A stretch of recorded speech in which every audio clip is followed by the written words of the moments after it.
If you deleted your...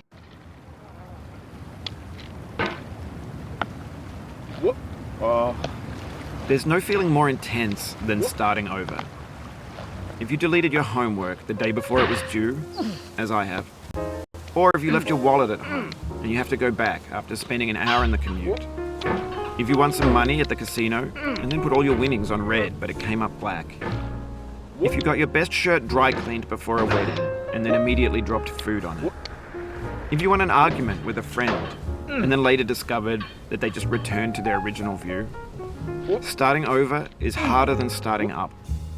If you're not ready for that, like if you've already had a bad day, then what you're about to go through might be too much. Feel free to go away and come back. I'll be here.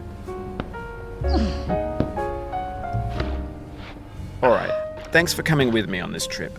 I'll understand if you have to take a break at any point. Just find a safe place to stop and quit the game. And don't worry, I'll save your progress, always, even your mistakes. This game is a homage to a free game that came out in 2002, titled Sexy Hiking. The author of that game was Jazuo, a mysterious Czech designer who was known at the time as the father of B games. And B games are rough assemblages of found objects. Designers slap them together very quickly and freely, and they're often too rough and unfriendly to gain much of a following. They're built more for the joy of building them than as polished products. In a certain way, Sexy Hiking is the perfect embodiment of a B game. It's built almost entirely out of found and recycled parts, and it's one of the most unusual and unfriendly games of its time. In it, your task is simply to drag yourself up a mountain with a hammer. And that act of climbing, in the digital world or in real life, has certain essential properties that give the game its flavor. No amount of forward progress is guaranteed.